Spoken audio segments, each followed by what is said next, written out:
I love talking about the supporters, the sponsors, and those companies and groups that help this channel. And today I'm going to talk about Gigaparts. Gigaparts is going to be an ambassador for amateur radio because they are attending the Overland Expo East in Virginia from October 8th to 10th. This is a show that takes place every year in Arlington, Virginia on Oak Ridge Estates. It is just a time for overlanders to get together and talk about new gear, new things in the hobby and whatnot. And when Gigaparts had the idea to reach out to these guys, they had 0 vendors for communications. No one to talk about ham radio, no one to talk about CB radio, FRS, GMRS, nothing. No one to talk about any type of radio communication at all. So Gigaparts is like, we want to do that. We want to talk about communications. We're going to talk about FRS and GMRS. Sure, we're going to have some CB radios there, yes, but we're going to talk about ham radio too. So hats off to Gigaparts. They invited me to attend. I will be attending with them. So if you are near Arlington, Virginia, around October 8th to 10th, come by the Overland Expo East and meet up with us. You're gonna see a big Gigaparts sign near where their facility is. It's all outdoors. Everyone camps in the parking lot. It's a very big overlanding event, and everyone uses their overlanding gear at this expo. I think it's a really cool idea. I've never been to one of these before. Not really sure what to expect. I'll link a video below to some friends of mine who did a video just last month for Overlanding West, which takes place in Colorado, which I might hit up next year, depending on how this one goes. But if you're around Arlington, Virginia, come see us October 8th to 10th. And send Gigaparts a note and tell them thank you for being an ambassador to amateur radio to those people who are not hams yet, but should be. 73. All right, and there it is. Ha-ha. Thank you for joining us tonight, guys. Ham Radio 2.0 Sunday night live stream. Looking forward to an awesome show tonight. We got Vance back on tonight from the Parks on the Air team to talk to us about the upcoming Support Your Parks on the Air weekend event. So like I said in that little short clip there, I will be flying to Huntsville on Wednesday of this week. And we're going to get in the car. That's Wednesday. Yeah, Wednesday. I'm flying to Huntsville on Wednesday. We're going to get in the car early Thursday morning and drive from Huntsville to Arlington, Virginia. I wonder if we can go activate the cemetery out there, because that would be freaking cool. So I'm going to have to talk to the guys about that. I already told them I wanted to do some POTA while we're there. But we're going to drive out there for this Overland Expo East event. I think it's really, really cool of Gigaparts to be ambassadors, not just for amateur radio, but for two-way radio communications, because like I said, when they approached the Overland Expo East, the guys who put on that show, they're like, well, how many guys do you have there with two-way radio communications? And they're like, nobody. So it's going to be a great time to tell people about amateur radio. It's going to be a great time to tell people about, GMRS. I'm a big supporter of GMRS radio. I have my GMRS license. I've had it for 11 or 12 years. And CB radio has its place. FRS and MERS, they have their places that hopefully they're stepping stones into something greater than just a little blister pack you buy at Walmart. But I'm looking forward to this trip. So anybody out in the area, Arlington, Virginia, next weekend, go look up Overland Expo East. Check out where that is, and should be a really good show. My premiere for tomorrow night is going to be an interview I did with a YouTube channel called Renegade Expedition, who are overlanders with a YouTube channel here in North Texas. They live just about 30 minutes east of me. And so that's going to be a really cool video. I hope you guys like that video. I had fun making that video. I had fun talking to those guys. So hopefully take a trip later on with them. They did a really cool trip to Big Bend last year, and that was a fun video to watch. So more to come on that. Frank can share the playlist link to Monday Night Ham Radio that will happen tomorrow. So we're just going to hop right into this because I don't have much in the way of announcements other than what I just said. So I'm going to unmute here, and they can't hear me yet, but I can hear them. And then I'm going to unmute there, and then I'm going to switch right here. So Frank and Vance, how are you guys tonight? Hey, I'm doing well. Thanks for having me. Good. Vance, Frank was letting you talk first because he's He can be kind of a steamroller, in case you haven't noticed, but I'll take my headphones off. right, once you guys right, get yeah, out here. You know the deal. Hey, y'all, I'm Tank Radio. How's it going, y'all? We just got back from Belton Hamfest, and Right. that was amazing. Mhm. Yeah. Belton was a fun show. The stupid weatherman don't know what the heck they're doing, which should surprise no one. And they predicted thunderstorms all day Friday and Saturday. It rained on us overnight Thursday.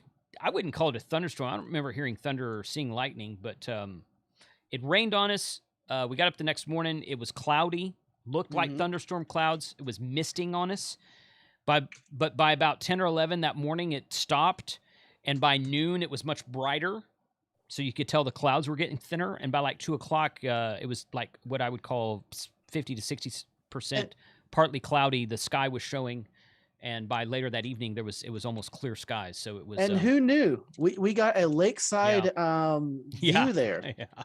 Yeah. The part of the parking lot we parked in had a bunch of standing water in front of it. So, so you guys, it was good seeing a bunch of you guys at the expo, the Ham Expo last weekend. I think I saw a couple people say something about being at the Overland Expo next weekend. So you guys let us know if you're going out there. Vern Six in the house. Thanks for joining us tonight, Vern. Good to have you in the chat. Scott, Ham Radio for Non-Techies. I see you out there. I met him face-to-face for the first time at Belton last weekend. That was fun. He made me a really cool pin. Do you have that pin, Frank? Oh, it's downstairs. Oh, yeah. Mine's inside, too. I used the heck out of that pin today, by the way, Scott. Yeah? So, but, all right, Frank, I got a task for you tonight. Task for me? Yeah. Other than to drink the awesome bourbon Scott got me? Yeah, you're going to... I'll let you talk about that in a second. So... Go ahead. I got a task What is for my you task? tonight. Okay, so let me change my camera here real quick. Let me just do this real quick. So these are two books I've got. This is the Ham Radio Prep Technician Class Manual. And this is the W5YI Gordon West General Class Manual. My wife used this manual. She kind of marked in it a little bit to show questions she needed to answer. She got her general ticket a month or two ago, so she's a general now. I haven't taken her out for POTA yet, but I'm going to. Giving those books away on the stream tonight. So I will. I'm giving each of those books away. Someone for a technician book, someone for a general book. So Frank, I'm going to need you to pick who gets those. Me? Yeah, you. Oh no! Someone in the chat before the end of the stream will win one of these books. The technician book is brand new, never been used. The general and Ham Radio Prep sent this to me so I could do some videos with it, which I did.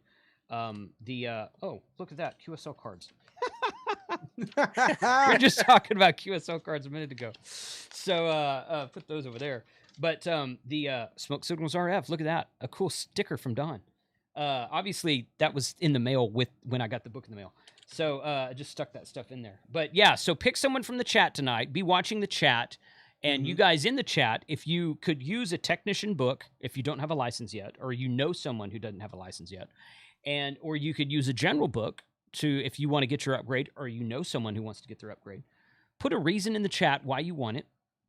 And Frank will pick a winner tonight, and then it'll be up to you to send me your information via email after this stream is done, so that I can drop it in the mail to you this week. Sound good? Is that too much for you, Frank? Yeah, just go ahead and at me so I can see the reasons why. And I'm going ahead and I'm going to take a list and I'm going to do a random number from that list. Good. That sounds great. Do a random number is fine. That's fine. It's fine. Nick Weldon, thank you for the $5 super chat. He says, I'm going to be converting my Subaru Outback into an overland vehicle. I already have my FTM 300 mounted in the car. Good. Overland vehicles are really, really great POTA vehicles. Just, that just kind of goes well together. So, good deal. All right, so let's get Vance on here. And let me change this over here. And I'm going to go to Frank. If you want to go ahead and mute, I'll just change it to speaker view. Yes. Okay, thanks for being here tonight, man. No problem. Yeah. Okay, Vance, what's going on, man? How's it going in the world of POTA.app out there? Well, things are chugging along nicely. We've been I've been frantically helping the new support desk get up and running. So one of the things that we had shared, that you guys shared for us recently, is that we got an actual support desk up and running. So there's been a new group of volunteers helping with that stuff. So basically what that means is all of my like support ticket question answering stuff is a lot lighter load for me now. So basically I just have to handle the level 2 stuff on the weekends that the rest of the guys couldn't figure out during the week. So we've been busy with that. We've got some actual new technical volunteers on board. So with that, we're going to have some extra resources for building out some more of the features in .app that we've been wanting to do. So there's been quite a bit going on from the website end. And then we've also been, I've been seeing a lot of the new parks on the air that have been added to the system. And I don't know if it was a new park or not, but I got to make one contact with somebody who's in the chat tonight. I'm pretty sure I saw him in there. Don Izzo was out activating today. Yeah, he's in there. And I managed to work with him. So Don was my one contact I made today. In the middle of the day, I snuck down to answer a few support tickets and made a contact with Don while I was at it. So just the standard busyness from our end is kind of the name of the game right now. Yeah, he's in there right now. He said, "Thank you, Vance, for the contact today from Rhode Island." So that's pretty cool. I'm surprised they let him in Rhode Island. I'm surprised there's any parks in Rhode Island. So nothing against Rhode Island, guys. It's just, it's just big. So, but hey, it's one of the states I've not activated yet, and I really want to. So there's that. Yep. Yeah. There's one national park in Rhode Island, and I forget the name of it, but it's the only park in Rhode Island that I've activated. And it's a real small, it's like right in the downtown Providence area, maybe. Okay. But there's a handful of nice parking spaces. So you can just kind of pull off the road and slide into a parking space. So if you have stuff set up, antenna on your car, it's one that you can sort of sneak in and out of without too much trouble. Good. Awesome. Well, great. So tell us about, so there's an upcoming, in fact, you know what? I'm going to pull up that page again. You said you put this page on today. Yep. Yeah. It was one of those things when we announced the results of the plaque event in the summer. One of the things we had talked about is that on the new POTA.app, we hadn't gotten a chance to actually get a page up yet that showed when the official events happen.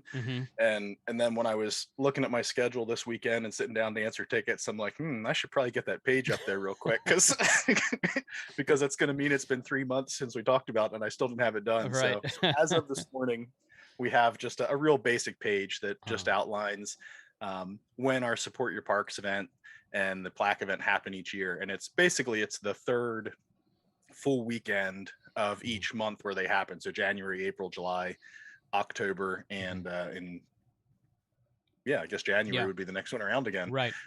So that means October is coming up on I believe that makes it the 16th and 17th of this month is the next Support Your Parks event for autumn.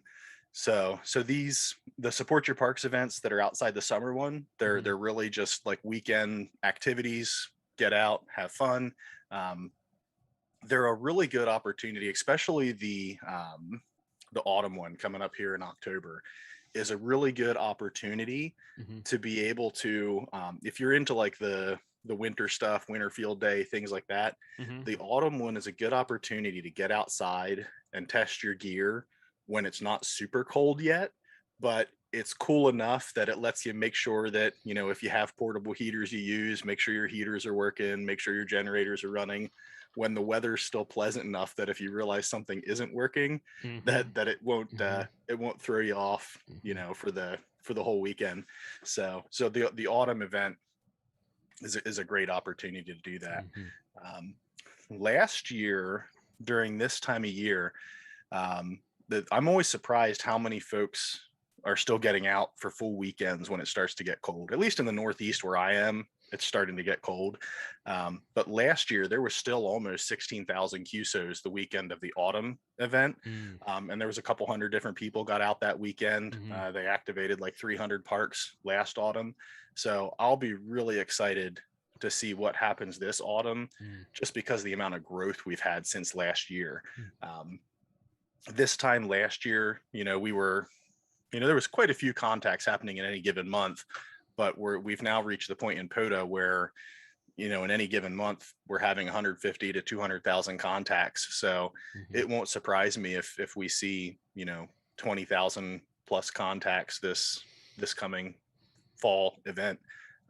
And clubs, there's at least one club that I know is planning a fairly decent activity on the weekend this fall. Up in New England, there's a group putting together a weekend activity where they're going to try to have people set up at different parks all over New England. So should be a lot of activity, even though it's a cool weather, laid back event. Should still be a great weekend to get out and have fun. Good. Yeah. It was W2HRC, the Ham Radio Clubhouse guys with the YouTube channel with the same name that did, well, I mean, they were one of the clubs. I think he said there were only 6 clubs that participated in the one in July, but they were one of the clubs, and they activated from multiple states because those guys are kind of scattered. So they did stroke 1, stroke 2, stroke 3, and all that. But that's cool that clubs are doing that. I really enjoy the fact that Parks on the Air allows you to, and we did this. I experienced this firsthand last April. I activated the Outer Banks and several parks out in the North Carolina area with the Ham Radio Adventures group, which their call sign is Whiskey Echo 4 Delta X-Ray, We4DX, which is really cool. There's more than 4 of us, but We4DX is there. But it's great because you can take your software and you can say club call sign or activating call sign, and then say operator call sign. And sometimes they're the same if you're just activating for yourself. But I was using Whiskey Echo 4 Delta X-Ray, and my call sign, of course, was entered in the correct place. And when those logs are submitted, I got credit for activating the park, and the club call sign got credit for activating the park. So it was a double whammy type thing. And all the hunters who hunted me, or all of us, got double credit as well, because it's like, oh, hey, I got 2 activations at that park because I worked KC5 HWB and Whiskey Echo 4 Delta X-Ray.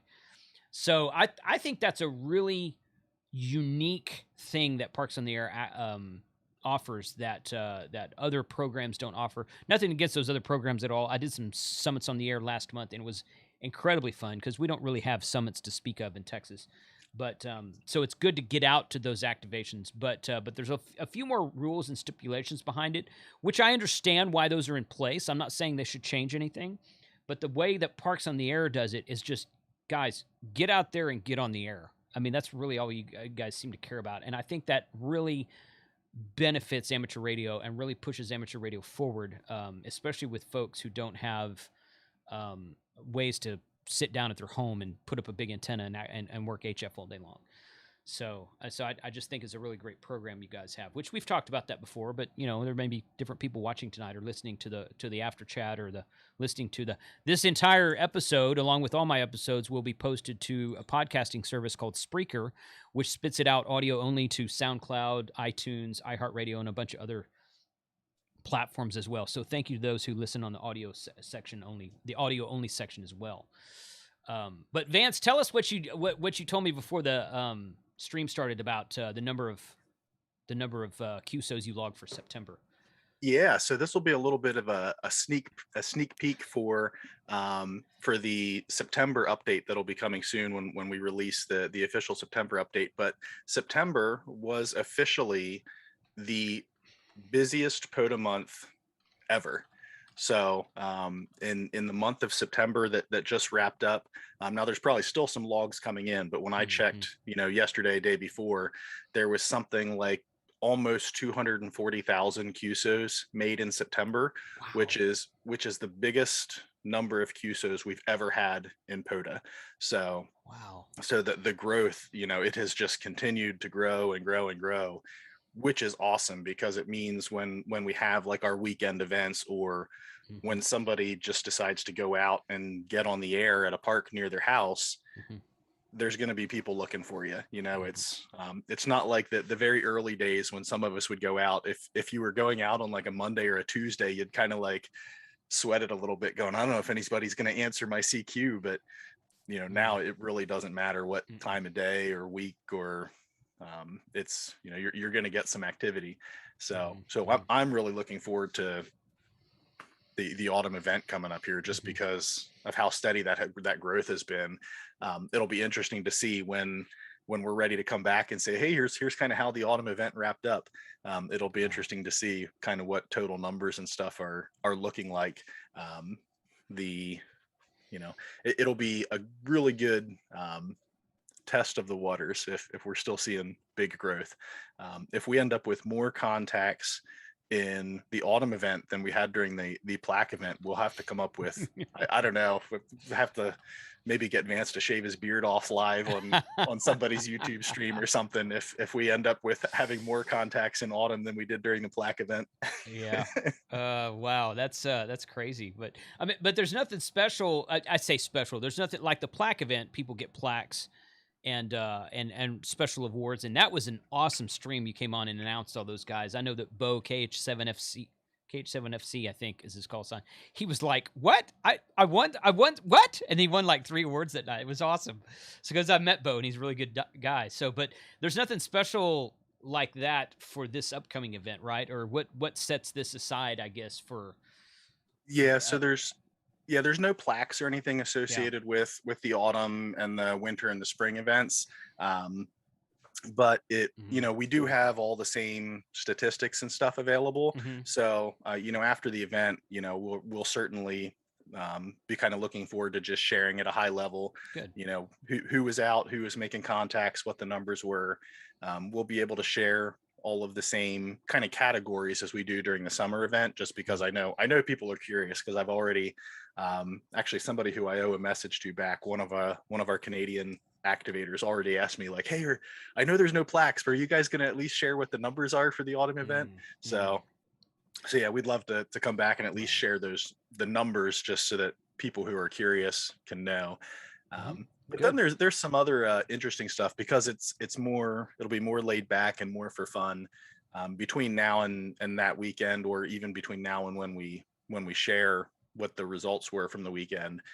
If there's specific categories where people just want to know, like, hey, I'm just curious who made the most contacts from my state, or like, hey, we know the We4DX people were out, like, who contacted them the most. We'll be able to do some fun stuff like that. So I would say for the autumn event, because it's more laid back, if there's numbers or stats anybody is curious about, just feel free to drop me an email, and it's just the standard n3vem@parksontheair.com.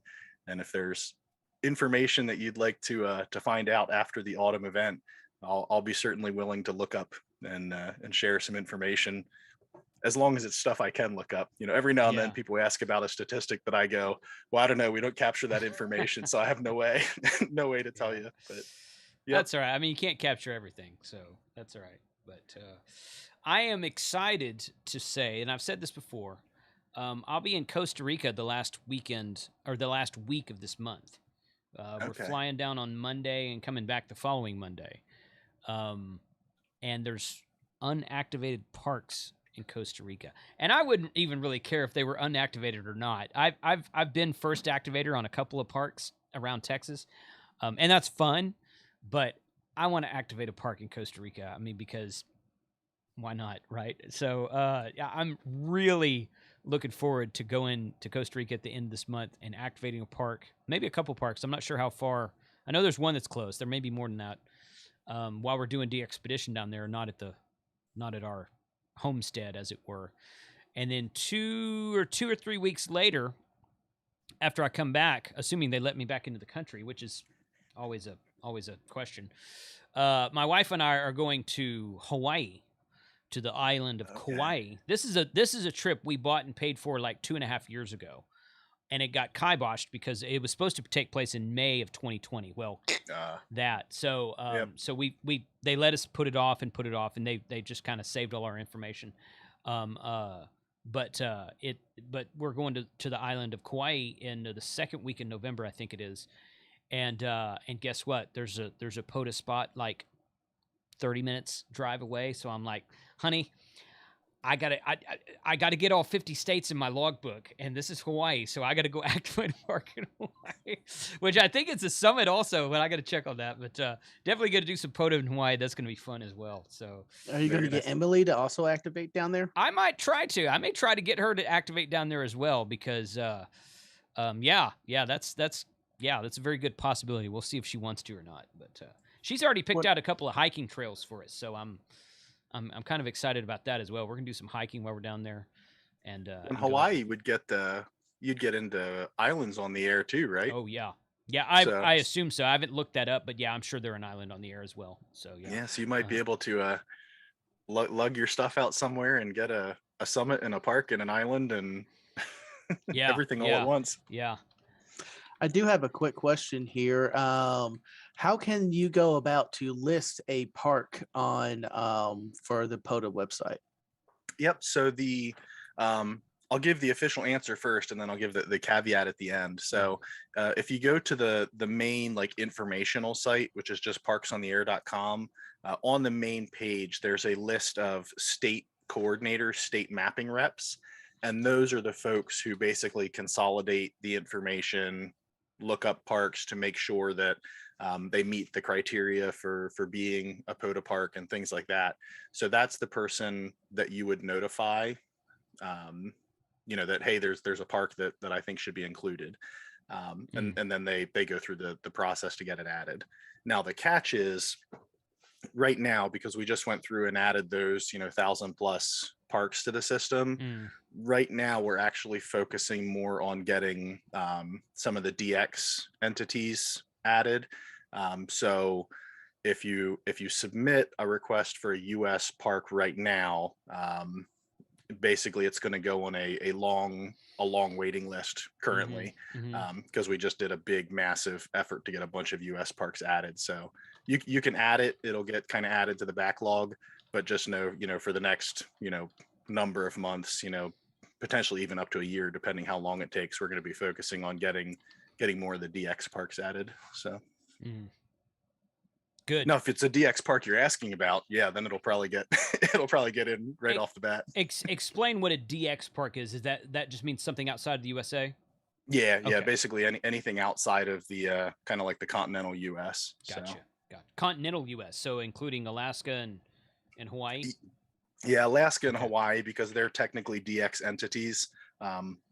We would kind of evaluate those, as needed. But right now we're actually, believe it or not, we've actually crossed the 100 different DX entities mark that are now part of POTA. So wow. No, I don't know. We haven't actually talked about offering a POTA DX CC award if you can contact like 100 different DX entities, but there are actually quite a few DX entities in the system now. So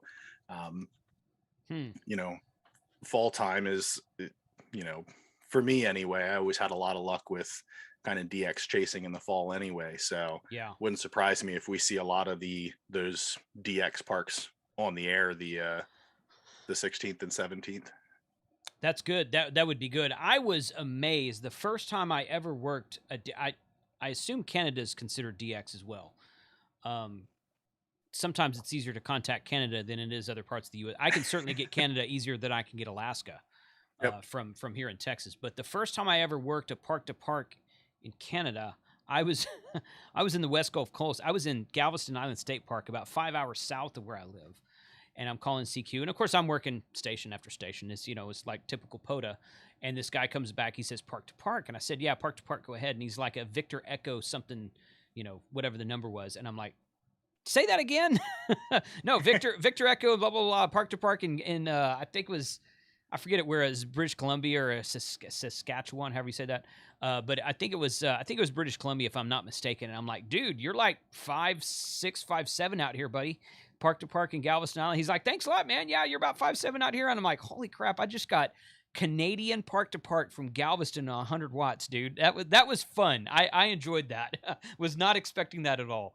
But as far as I know, that's the only actual DX I've ever done while doing parks on the air. So I can't imagine the pileups I'm going to work by being in Costa Rica. There's not a lot of ham operators in Costa Rica anyway. And the last time I looked at the Parks on the Air website, which I might pull that up here in a second, the last time I looked at the Parks on the Air website, there were like 13 or 14 parks throughout the country, and none of them had been activated. So I'm just like, yeah, I may tell the guys to say, I've brought a sleeping bag and a tent. I'll see you guys in 2 days. I'm just going to camp there. I'm going to make a kilo award in 24 hours. So Very nice. Yeah, and you probably could. I bet. Yeah, depending on how far I could get out, I bet I could. That would be fun. Man. Yep. Yeah. Last fall, there was outside of the U.S., I think there was 9 different DX entities that ended up on the air during the fall event. Canada obviously was the biggest one because they're always the most active outside of the US. Sure.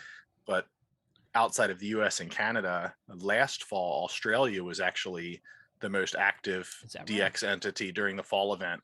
And then Japan was right there, because Japan is kind of like our our sister country across the Pacific. Outside of North America, Japan is very steadily getting more and more active. So last fall, Australia and Japan both had a big presence. So if you're a new operator and you're planning on getting out on the fall and you don't have Australia in your log yet, it might be a good time to try it, because fall conditions are usually good and the Australian hams seem to be active.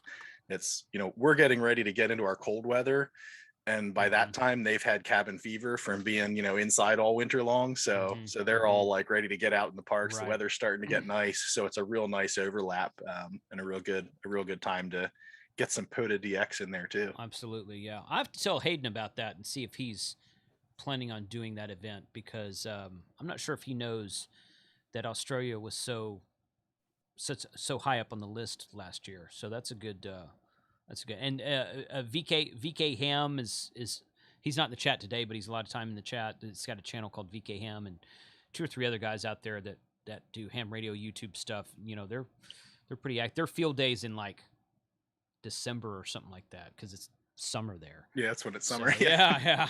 I'm just like, okay, but yeah, my mind is always blown when you hear them having their field day, and they're got their Christmas trees, and they're in their shorts and t-shirts, and it just very odd for me as a North American operator. Yeah, totally. I did something I meant to say at the beginning. I kind of forgot. Mike K at MRD is in the chat, and I haven't seen Shane tonight this side of the radio. K5QBF is his call sign. They are planning to get together at the Huntsville State Park, unless that's changed. Huntsville State Park in Texas. That's Saturday the 16th. So you guys watch for them. I have a prior commitment. There is a video conferencing, a conference about video creators here in North Texas, Thursday, Friday, and Saturday that weekend, that I signed up for 9 months ago. It's something I've been to 2 or 3 times in the past. Excellent information about how to grow a YouTube channel. I'll be attending that weekend, so I'll miss out. And if Shane and Mike spill over to Sunday, I might drive down to Huntsville State Park on Sunday and activate, and then come home that same day. But if not, you guys watch for K at MRD and K5QBF. That's on the 16th at Huntsville State Park. Should be a really fun event that they do together. I'm sure they'll be spotted by 100 people that weekend. And the park, I couldn't believe the number. Well, I guess I could. I guess it makes sense. The number of park-to-park activation contacts we made during the July event was just outstanding. It was just astounding and outstanding both. But it was fun to see that. So Vern 6, $50 super chat. You guys thank Vern 6 in the chat. He's a great supporter of my channel and several of the other channels out there. He says, I had a park-to-park from Golf 0265. Loving POTA, thanks so much. Golf, I assume that's England, with the golf call sign. So, but that's cool that I've never done England. I've never had a park-to-park with England, so that's really fun, Vern. Thanks for being in the chat, buddy. Good to catch up with you last weekend at Belton as well. So what else, Vance? What can we expect upcoming in Parks on the Air for the between now and the end of the year, let's say? Yeah, well, so between now and the end of the year, kind of in less exciting news for most of us, but more exciting news for the folks that won in the summertime. The plaques ought to be getting finalized from the trophy shop any day here, so those will be in the mail pretty soon. So those are real nice plaques. So hopefully once everybody gets those, we'll start seeing some maybe pictures of people posing with their plaques popping up on Instagram, Facebook and Instagram and stuff like that. So when you get your plaques, make sure you pose with a selfie with your plaque and and share it with us. So we've got that coming up. And then really once the autumn event is past, then we're basically hunkering down for the winter. We have a bunch of behind the scenes stuff that we're doing. We had our real big push to get POTA.app finished up, so that we could get moved away from the old stats.parksontheair website. It looks but great. all of our volunteer admin, they still have to go to that old site because a lot of our behind the scenes stuff we haven't gotten moved over to the new site yet. So our kind of in-house winter POTA projects, our big thing that we're focusing on first, and I don't have timing on this yet, it's just kind of our list of priorities, but the first big thing that we're still working at that I've gotten to see the early sneak previews of, and it's looking pretty slick so far, is the self-uploading stuff for logs. So that's the thing we're working on first and most and fast and furious. I've gotten to poke around with it and upload some logs myself as though I were a user and see the error message it spits back to me telling me like, hey, you messed up your log. That's actually the biggest, working through all of the ways that a user can mess up their log is like the biggest technical headache, trying to anticipate the weird errors. But that's the big thing. And then after a couple things like that, we have a whole bunch of behind the scenes administrative stuff that we're working on too, so that we can basically sunset the old website so that all of our volunteers and administrative people can start using the admin functions in the new site too. So from a user perspective, the self-uploading is probably the next like big thing that you'll see down the road. And there's just a lot of, behind the scenes stuff happening in parallel with that. When we were in California last month, was that last month? I can't even remember now. Yeah, when we were in California last month, it was the weekend after the Huntsville Ham Fest. So maybe the end of August or so, or it was the weekend. No, I'm sorry, it's the weekend after Labor Day. The soda guys out there, we were talking about how a lot of the points out there where we activated were both soda peaks inside of a national park. So they were a twofer. They were a soda and POTA both at the same time. Yep. And the soda guys out there who weren't very versed in POTA, is not as much as I am, but they were soda geniuses. They just hadn't done much POTA. They were like, man, that's one thing I just can't get over. I'm just like, how come we can't upload our own logs? I'm like, and I said, what's the difference? All you do is take an ADA file, attach it to an email, send it to K5@parksontheair.com or K6 or K1 or whoever you are, and click send. And how is that any different? And they're like, oh, I didn't know you could do it that way. And I'm like, how do you think you're doing it? He's like, I thought I had to look up the guy's call sign. I was like, no, you just send it to kilo, the number, whatever your call sign. If your call sign's a number 1, kilo 1. If your call sign's a number 5, like mine, KC5 HWB, kilo 5 at parksontheair.com, attach the ADA file, click send, and you're done. So I think I got them a little bit more excited in POTA than they were beforehand. One or two guys activated POTA the first time that weekend. That was kind of fun. Adam K6RK, who was big soda guy in California, he was with us in Huntsville, and he activated Monsanto State Park. That was his first POTA activation during Huntsville Hamfest in middle of August. So that was fun to see. So I like seeing stuff like that. I was like, good, we got you. We got you glued now, man. You're good. You're not getting out of it now. So nice. It's funny you mentioned Monsanto State Park. So a fun little tidbit. That was the most activated park in the month of August. I don't doubt it. I didn't realize that it was right next to Huntsville. I was looking at some stats. I was like, why were there so many people at this one park in August? And I looked it up. I'm like, oh, it's like 10 minutes from Huntsville. That's why. Well, I mean, say 10 minutes from. I thought it was in Huntsville. The 10 minutes from Huntsville might be the time it takes you to get up the mountain. I don't know, but when you're driving through that park that weekend, you just kind of pull out of your RV camper spot and you're driving, and every other RV or tent camping spot has some sort of antenna in it. You're like, oh yeah, we've invaded this place. Yep. But yeah, it was, I don't doubt that at all. The guy across from us, and I forget his call sign right now. Frank, maybe you remember it. His name was, I can't remember his name now. Really nice older gentleman. retired gentleman in a really nice fifth wheel right across from us. By the time the weekend was done, he had like 600 some odd contacts, and I'm like, dude, you got to sit down and make 400 more. You got to get a kilo this weekend. He's like, nah, I don't want to do that. But he had just sat down and just nonchalantly worked 600 plus contacts that weekend. Of course, he'd been there since he was there like Wednesday through Sunday, so he was there for several days. But that was a fun event because so many people. I activated the park 3 times myself that weekend. So yeah, it was. That's what that was for sure. You got 2 questions here. You're talking about new site features. Let me shimmy over there. There you go. There you go, Frank. Better. Coming from Bob AA30B. Love the. He said he would love to have a feature where he get a notification when a state or park, a particular park he picks, activates, and he can go and try to get that park.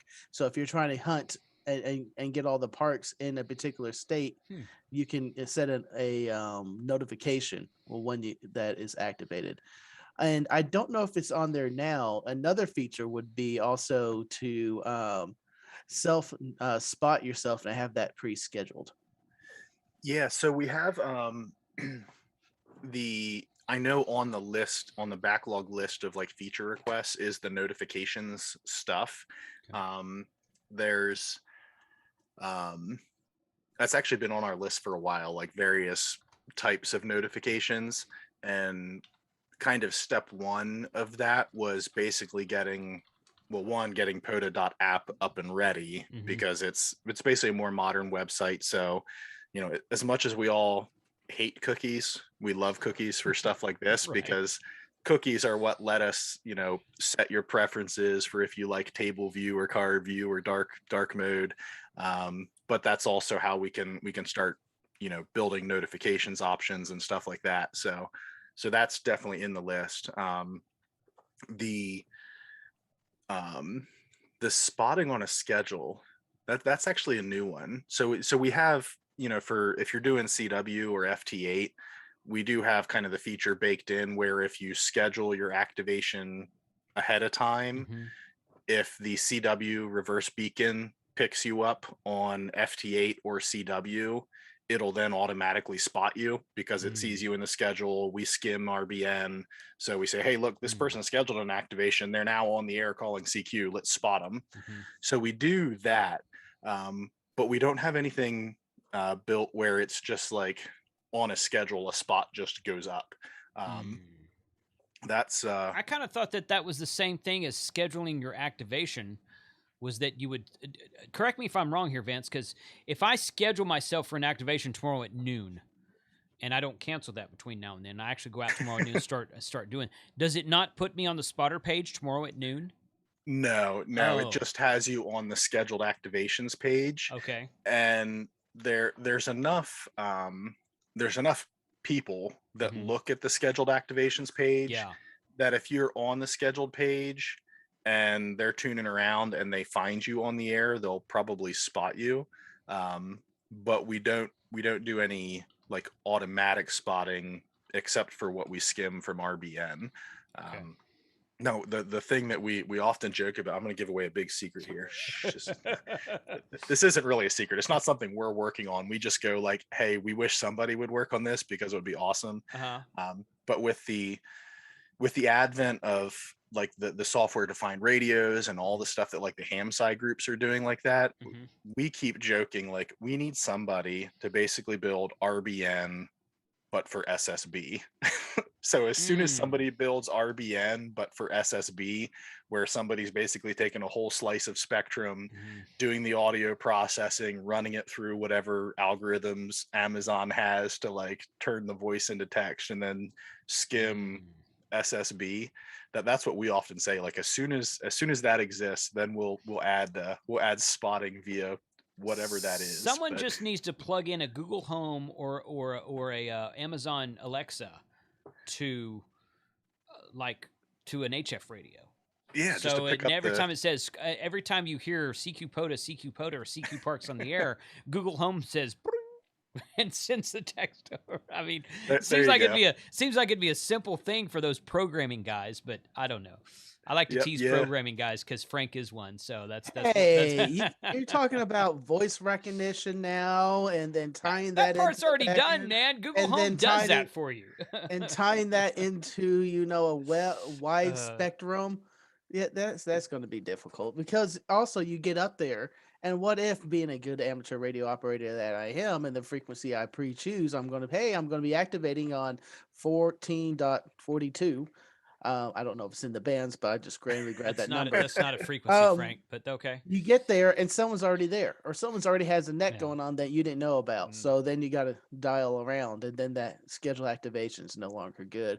But that's be a good feature. You got a question, Frank? Yes, I do have another question. Okay, let me say, while I've got you on the screen, Frank, let's reiterate this. We got 179 people watching that some of you might not have been here at the beginning. I'm giving away a free ham radio technician class book tonight and a free W5YI general class book tonight. Now, the general class book is the one my wife used. She passed her class a couple of months ago.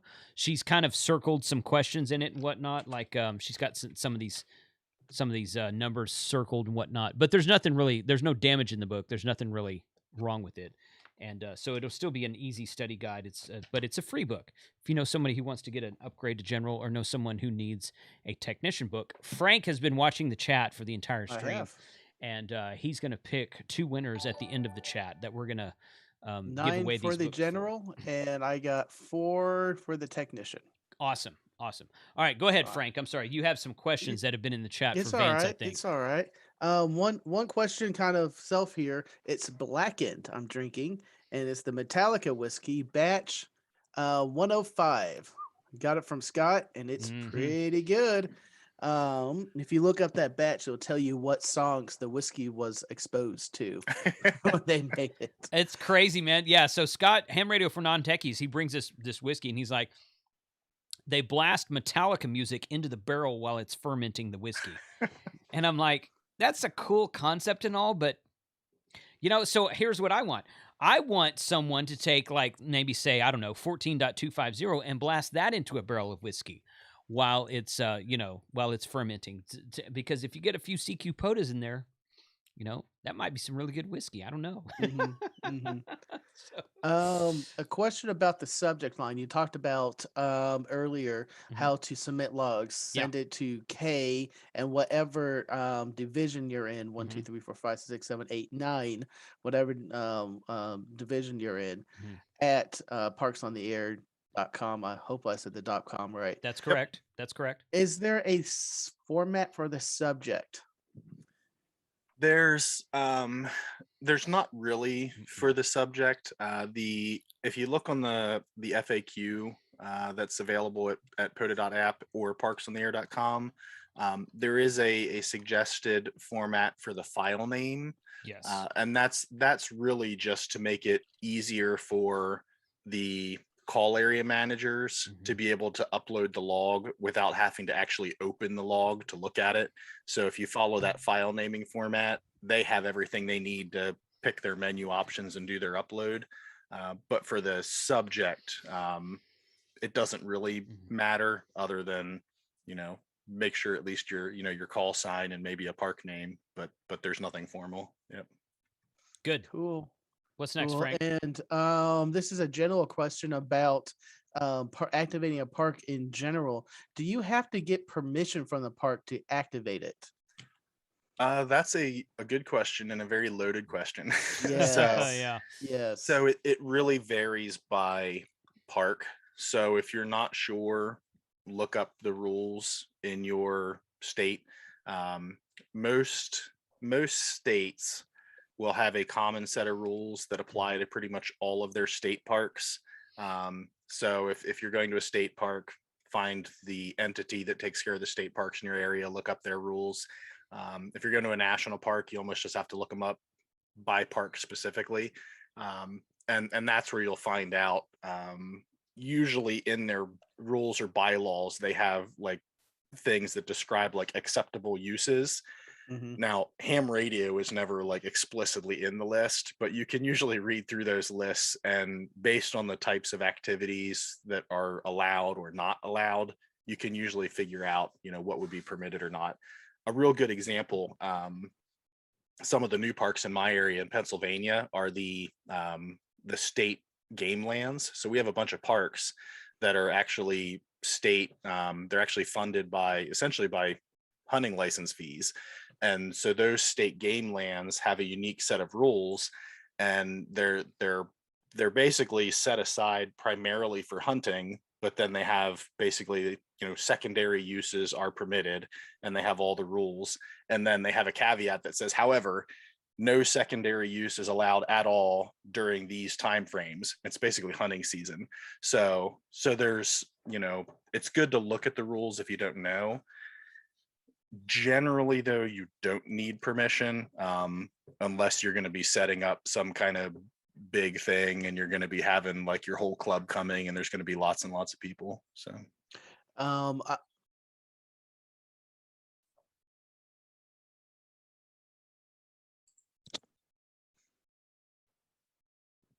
Kitty Hawk.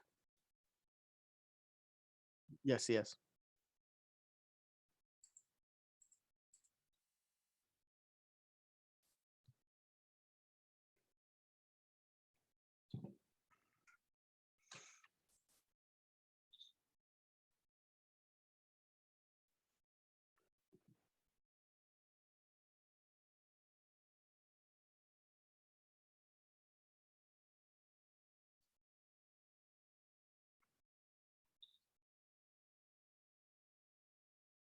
Mm-hmm.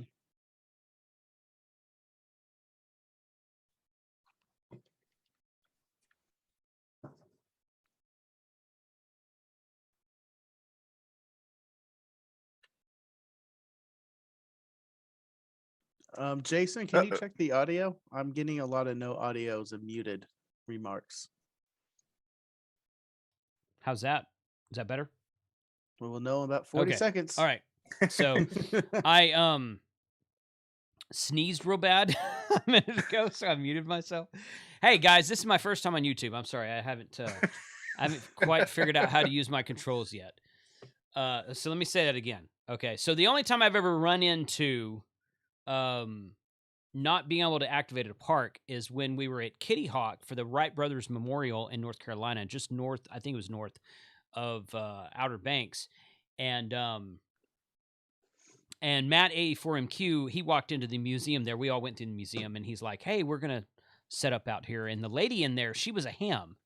And she was like, oh yeah, I know what y'all are doing, but you can't set up an antenna in the parking lot. You can't put anything in the tree. And he's like, well, what if we just activate in our car? And she said, oh yeah, that's fine. So that's how we activated. We just sat in the car with a ham stick and 7100, I think it was, that was belonged to Mike, one of the several mics that were with us that trip, Kosher Pork Rinds Mike.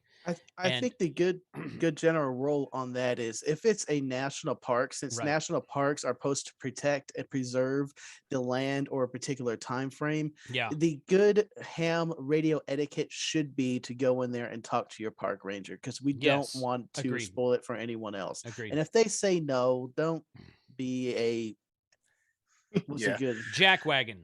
Jackwagon. Yeah, don't be a jackwagon about it. Just ask them, hey, I got ham sticks on the car. I'm just going to go sit in my car, and they'll probably say, yes, that's good. But they just don't want you throwing bottles, pulling limbs down, and that stuff. Right. Yeah. So and a lot of states have rules specifically about putting stuff in trees, because there's a lot of specific funguses and things, that non-native funguses that can get transferred via ropes going from tree to tree and traveled around. So a lot of states do specifically have rules about putting stuff in trees because of the risk of spreading non-native fungus, on ropes and stuff like that. When they wrote those rules, they were thinking more of the people that are like throwing their cooler and hoisting their cooler up into the tree. Yeah. They weren't thinking about ham radio guys with antennas, but the intent is the same. So yeah. Good. Yeah. Okay. What else, Frank? Steve noted that you can set notifications via road scheduled notifications via Node Red. So you might be able to do that. It will probably just has the backend API, or it scrapes the page and injects that self spot when that time pops. Yeah. We do have the we do have an API that drives a bunch of the spotting stuff and things like that. We don't like it's not like officially supported, but we have it, and the people who are smart enough to figure out that, oh hey, there's an API, I'm going to use it, we say, yeah, if you can figure out how to use it without us telling you how to use it, you can feel free to go ahead and use it. So there's a handful of people that have built stuff on their own like that. So yeah, by all means, if dangerous. Right. Yeah, well, the most of the stuff in the API right now is like it only lets you retrieve what's displayed on the website anyway. All of the stuff that would be like, behind an authentication wall is kind of a whole separate method right now. So someday we will officially publish like the guidelines for the API, but it's not out there yet in any official capacity. All right, so Ham Radio Hobo is asking, what is Node-RED? And Kyle is in the chat, AA0Z. Kyle, feel free to post a link to your video about Node-RED. You guys go check out Kyle's channel. He's got at least one or two, if not more than that, videos about how to use Node-RED in your ham shack. It's really cool, a tool that it's over my head how to do it. Basically, it's a GUI that you can set up to control various objects inside of your ham shack via computer control. So you can basically build like a clickable something on your computer screen that turns your radio on, turns your power supply on, does this and this and this. So it's in the maker community at large, you'll find a lot of people using it for like home automation projects and stuff like that too. So Kyle is in here, and it did answer. It says more API access, please. Yeah, I've actually had some emails back and forth with Kyle where he's actually asked me like, hey, what's the status on the API? So there's a handful of people out there that are eager for a more public release. So good. Yeah. All right, Frank, what else? That's almost it. We do have Texas kind of self-indulgence here. Texas, there's not a lot of state parks out there. There's a lot of Corps of Army engineer land out there that has parks on them. So is there a way we can go and get that Corps of Engineer land also incorporated? Because there are around almost every lake we here in Texas is it's not natural. It's a man-made lake, and it's Corps of Engineer land, and they have some parks there, but it's not designated a state park. Can we get some of those in? I would say send the question to the Texas mapping coordinator person, because they actually know the actual specifics on like what I would call the business rules for what qualifies or not better than even I. At my end, basically I get lists of parks after they've already been vetted, and they say, okay, these are ready, load them into the database, and then I do it. But I know there are parks in the system that aren't designated like state parks, so it doesn't have to be a state park, but it does have to be like state or federally like owned and managed. So there are other types of entities that do qualify.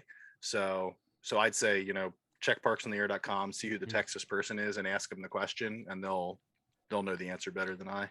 The coolest thing I've found is that historical sites, a lot of the times, like Mike and I were driving to Huntsville, and we passed one called the Louisiana Purchase State Historical Site, and I'm like, oh, we got to activate. And we didn't get a chance to stop there on the way back. It was when we were driving home. It was before where we wanted to make it to a certain point so the next day wouldn't be as far of a drive, and it was way past that. So we didn't get a chance to stop and activate that. But in Texas, there's a San Jacinto State Park, which is where Santa Anna surrendered after the Battle of the Alamo. That's where Texas won their independence. There's the Battleship Texas.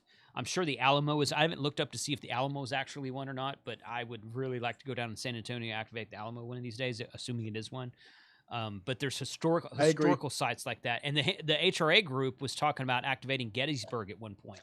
I think one of them a couple of those guys went to Gettysburg and activated that. I'm like, that's something I really want to do. They're not state parks; they're national historical monuments. Well, most of them are national historical monuments, and Man, that sounds like a lot of fun. That's the kind of thing that would interest me Was a lot. Gettysburg the shot heard around the world, so it will be the POTA Park heard around the world?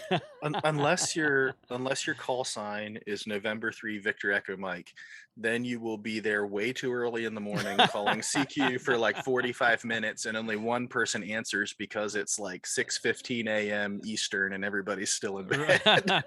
Yeah. I've tried twice, but it was both very early in the morning on road trips, and both times I struck out because I guess everybody was still in bed. Jeez, that's too bad, man. Because that would be a neat place to activate. That really would be a neat place to activate. Yeah, and Smoke Signals RF Izzo's in the chat. Let's not forget about Kilo 0001. So several YouTubers and several other just guys who hang out with us and myself, we have talked about doing a trip next year to Maine, the state of Maine. That's where I forget the name of it right now. It's a state Acadia. park. Acadia, that's it. Acadia State Park, Kilo 0001. And I'm like, oh, we got to go activate. I've never been in the state of Maine. I've always wanted to activate the state of Maine, of course. It's my personal goal to activate one in every state. So that'll knock that off my belt or get that notch in my belt. And 0001 would just be a cool freaking place to activate. So 02, 03, and 04 are all in Alaska.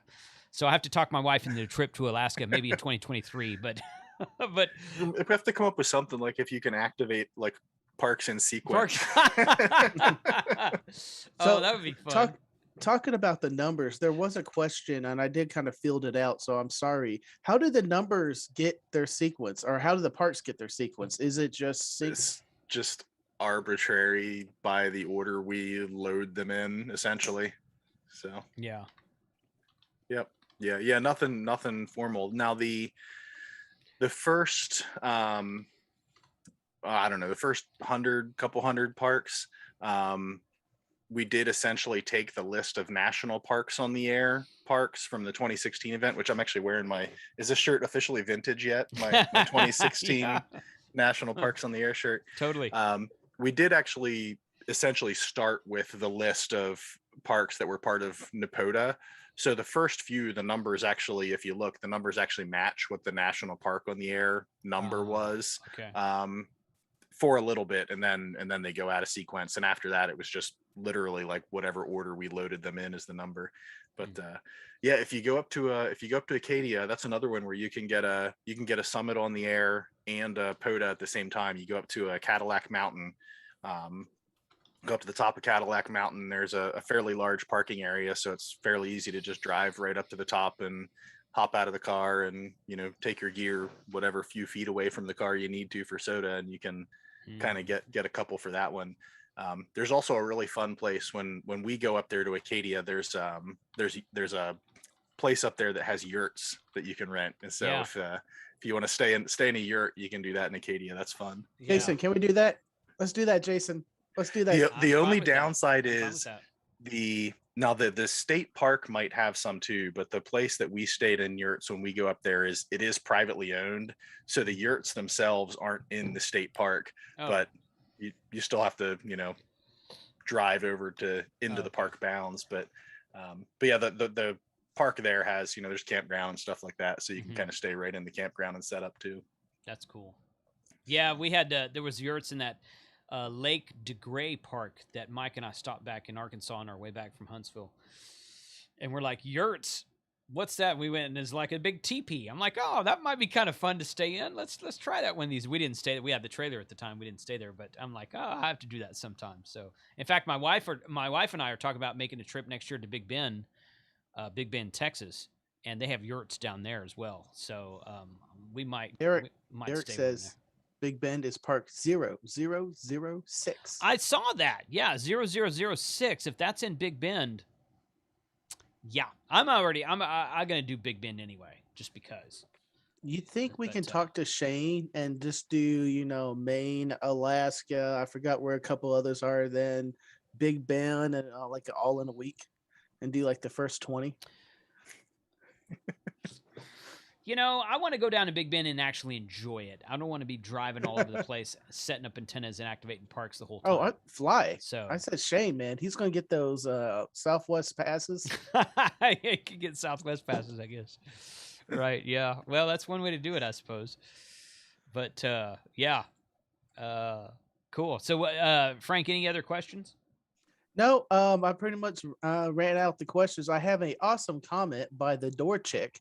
We all know who that is. Yes. She loves how many people are wanting books for the YLs. Yeah. I have about 6 comments about different members in our chat tonight. Good. Saying that the book would be for the YL. Aww, okay, well then, girlfriend. Well then pick one of those, Frank, because I know you were going to do the random number, but the first thing I said was, tell us why you want the book, and we're just going to pick. I mean, this is not like a giveaway of a $3,000 radio, so it's still a good giveaway, I think, because we're giving away free books to get your ham radio license and/or upgrade. But yeah, that's fine, Frank. Do that for a YL if you want to. That's especially for the general book. Yeah, I got one picked out already. Good. So when you're ready, we'll go ahead and do that. Let me switch this back here. Gallery view, and then let me go over here. Oh, that looks terrible. All right, let me do that. All right. Okay, go ahead, Frank. So we've got so once again, guys, we've got a technician book from Ham Radio Prep, which is all the technician questions and answers and whatnot. So that's a $35 book from Amazon. We've got the W5YI General Prep book from Gordon West, also $37 on Amazon. My wife used this to get her general ticket about a month and a half ago, and she's once again, just to be clear with everybody, she's made some marks in it, circled some questions she needed to study, but there's no torn pages, there's no highlighted anything. It's just kind of like some pen marks here and there. Questions are not affected, of course. So we're giving away those 2 free books tonight, and Frank's picking the winner. So go ahead, man. Let's start with the technician book. I am going to pick Hardy N5ZPM, dyslexic moment, N5ZPM. He says, hey Frank, my nephew wants to study for his license. Can I get the technician book? So awesome. Yeah, I think that is a good reason to get a technician book. Okay, so N5ZPM, shoot me an email, kc5hwb@gmail.com, and send me your shipping info, and I'll get this book dropped in the mail to you this week. Okay. For the YL book, yeah, I am going to choose Derek Burgess, Burgess, Burgess. He says he would like to get the general book for his YL. His YL has the tech license, and he wants to help her get upgraded to general. Okay. Does he have a call sign? No call sign. Okay. So tell me his name again. I will send it to you all in Discord. Okay. All right. Now. Okay. N5ZPM got the tech book, and Daniel, I think it was Daniel Burgess. Dick Burgess. Dick Burgess.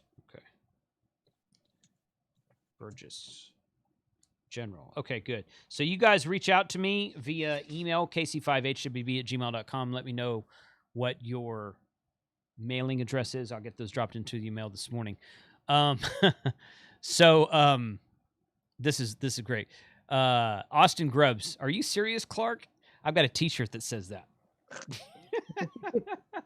So who gets that? Who gets that reference? So not here. Frank, what is wrong with you, man? You don't get that? You serious, Clark? What movie? Is it one of the National Lampoons? Yes, Clark? yes. Okay, there we go. Christmas Vacation, my friend. Christmas Vacation. While. Yeah. Are you serious, Clark? Why is the carpet all wet, Todd? I don't know, Margot. I got another one. I got another t-shirt that says, "Is your house on fire, Clark?" So I get that good one. stuff. Yeah. So congrats to the guys, to the 2 folks who won the books tonight. I would like to do more giveaways on this show. So you guys let me know what kind of stuff you would like to see, and hopefully all of you has signed up for my Flex Radio giveaway that I will give away when I get to 100,000 subscribers on this channel. So looking forward to that night as well. Now I feel shamed. The door check. Frank, I know. I'm so disappointed. She can quote that whole movie, Frank. She can quote that whole movie. So yeah. What you say just rolls off my back, but her, man. Right through me. Yeah, right through you. Never trust government plastic. That's from Christmas Vacation also. Mm-hmm. So, all right, cool. Hey, Vance, thank you for being here tonight, man. We like to cut up and have fun and do stupid crap on this channel, in case you haven't noticed. Hey, that's all right. I'm game for that anytime. Yeah, Join on in. Join on in. Totally. Yeah, totally. I'm still jealous of everything behind you. That shot is amazing. Yeah, it's great stuff back there for sure. But yeah, so thanks for being here tonight. We will get you back on the show sometime, maybe late October, early November. If you're interested, we could talk about the numbers for the weekend upcoming if you want to. But if not, so we'll totally do that if you want to. But at the very least, we're going to get Vance back on the show around mid to late December to talk about the January. Oh, one thing I didn't ask you, Vance, I don't think we really ever touched on this, was the fact that the first weekend in January thing that I was asking you about before the show started. Why don't you tell us about the first weekend in January thing? Because Shane had mentioned something about that. That's not an actual event, but I want to know what details go behind that. Yeah, there is an additional. So in addition to the Support Your Parks events that happen that third weekend, like we talked about, the first full week of January each year, we essentially call our New Year's celebration. So we do have like a participation certificate that anybody who makes contacts during the first week of the year gets. So that's another fun time to just get on the air, when, after you have all your drinks and shout Happy New Year and stuff like that, then, give yourself a couple hours to sober up and get on the radio and make some New Year's contacts. Yeah. It's a fun way to bring in the new year and get on the radio when it's a little cold outside. So I'll have to add that. I'm definitely going to do that. It's possible I'll be in Galveston that week. We'll see. But I'm definitely going to have to do that so that I can add that to my list of awards right here. This list of awards is pretty impressive if you think about it. But if I was K at MRD, it would be like 5 times as big. So I'm just saying. So you could punch up his call and look and see what. Yeah, that's true. Like. Yeah, I could do that. Pick on him. There we go. Okay, so okay. Search for call signs in parks. Yeah, already. Dahlhofer. Actually, his awards look kind of like the number of awards look kind of like mine. Interesting. All right. Maybe he's not as cool as he thinks as he tells me he is. He's got some of those kilo things in there, though. Yeah, so he does. He's definitely racking them up. I've never done a kilo award. I did figure out how to change my avatar at the top left, but yeah. So good deal. Well, Frank, I wonder what yours looks like. Go for it. That's Frank. That's not too bad, buddy. That's not bad. You need to change your avatar as well. But yeah, I know that. Get on for me. All right, you ready for the big one? Yes. N8YO. Oh my gosh.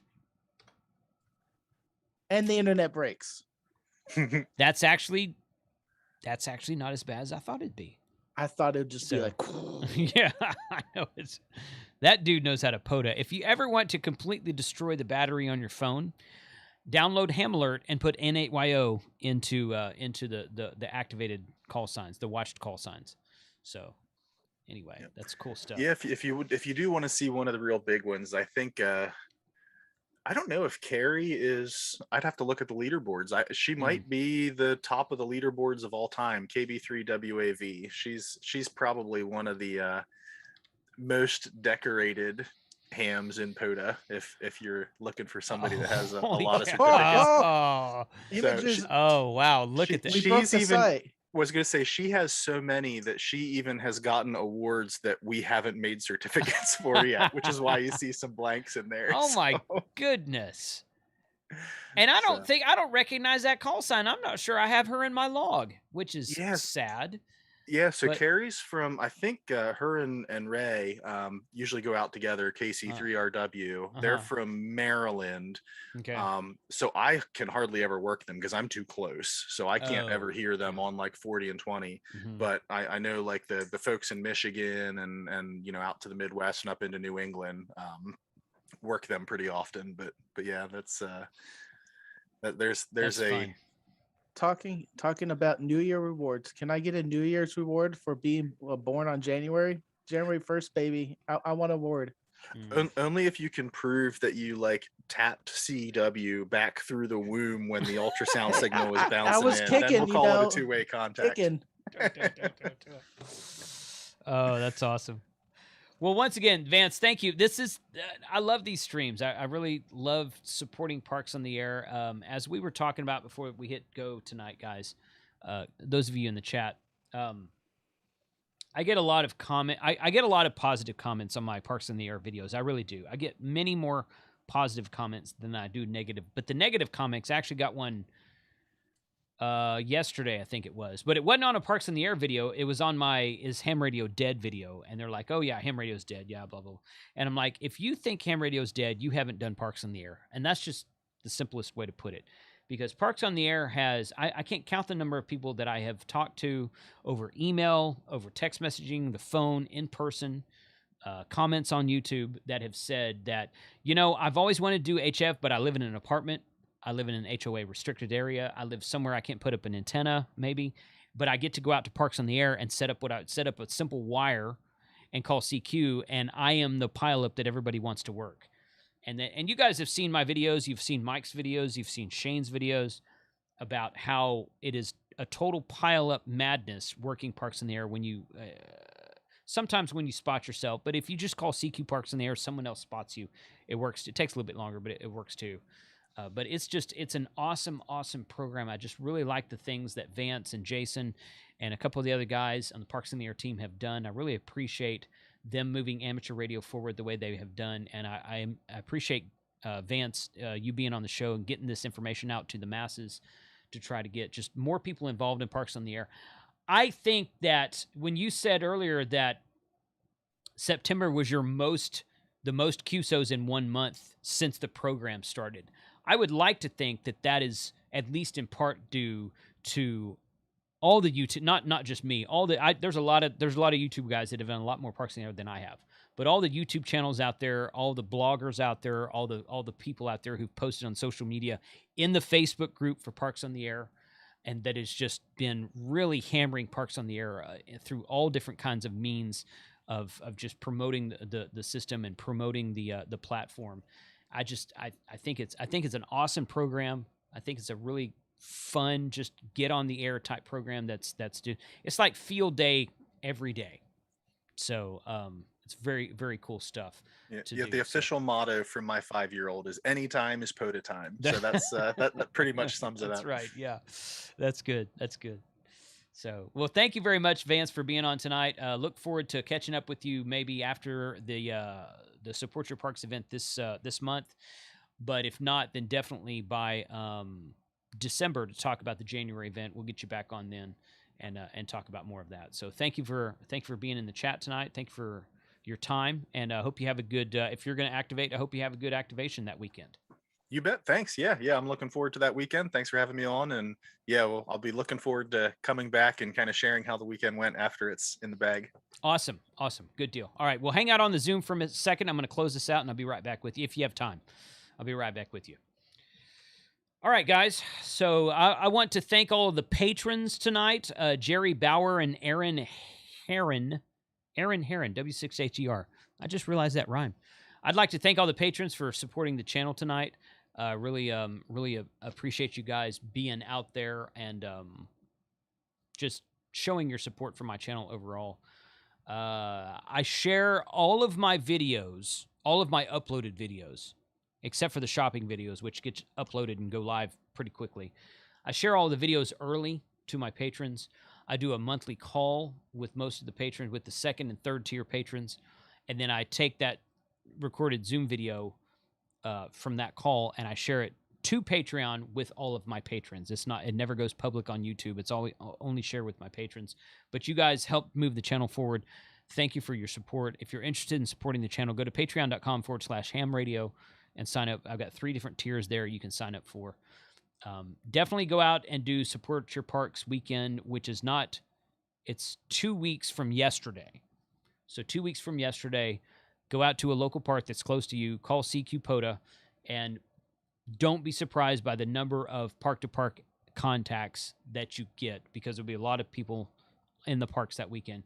Go follow K8MRD radio stuff on YouTube and This Side of the Radio on YouTube. Both of those guys will definitely be down in Huntsville, Texas State Park that weekend, that Saturday at least. If they're there on Sunday also, I might come down with them and try to activate some stuff with them that weekend. But there'll be a lot of activity out there whether I'm there or not. So I'm sure that'll be a really fun weekend. And next weekend, if you are around Arlington, Virginia, come to the Overland Expo East event. A lot of overlanding vendors out there, from what I'm told. They do tents, camping gear, new vehicles, if you want to buy a new vehicle for overlanding, small, lightweight trailers, RV trailers for overlanding, just anything overlanding radio-wise. And Gigaparts is going to be out there supporting amateur radio.